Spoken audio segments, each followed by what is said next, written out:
These are the real wonders of the world. There's a story behind that. This is your daily message from chat number 1145 to upgrade your mental game today by telling yourself a better story, because the most important story you hear is the story you tell yourself. This message is dedicated to Kayla Moon in celebration of her birthday. You can get a free copy of my book, The Most Powerful Story in the World, by going to fromchad.gumroad.com. The transcript of this message and hundreds of others are always available at www.fromchad.com. Here's the upgrade. You think the wonders of the world are things you visit, but upgraded thinking knows the real wonder of the world is the one looking at them. Here's the story. In June 1995, Maya Angelou stood in San Francisco at the 50th anniversary of the United Nations, the same city where the UN Charter was signed. It was only the second time in her life she had been asked to write for a moment this size. 2 years before, she read at a presidential inauguration.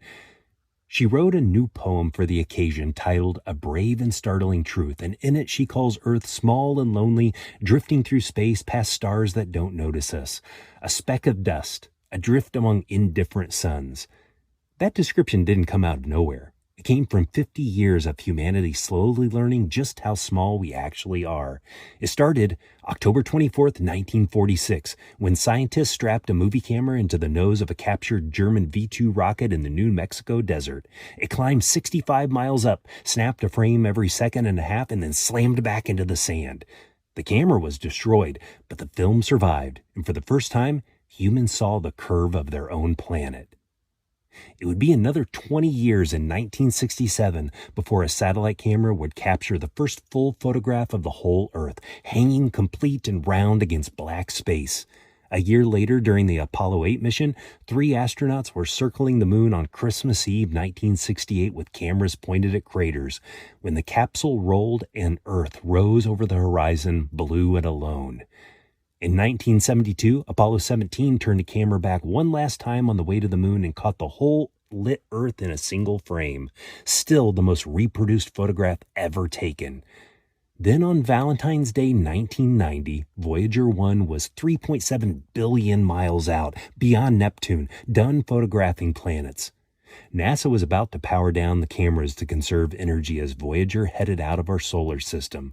Carl Sagan asked NASA to turn the camera around one more time before it shut off forever. They did.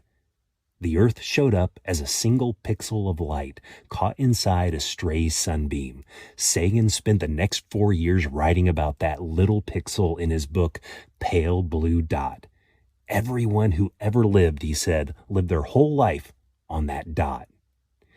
A year later, Angelou stepped to the podium in San Francisco with all of this behind her.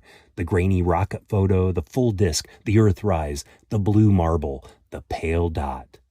Every image had said the same thing. We're small, we're out here alone, we're easy to miss. She took that same small speck and turned it inside out. Not small like insignificant, small like precious. She named the pyramids, the Great Canyon, the Danube, Mount Fuji, the wonders we've always pointed to, and said none of them are the real one. We are. Capable of cruelty that can stab a heart and capable of singing songs that can stop the heart. That contradiction isn't a flaw. It's the miracle. The better story to tell yourself is, I will live like the wonder of the world I am. It's easy to get mired in the mundane and lose touch with the miracle of the journey. It's startling when you stop and consider it.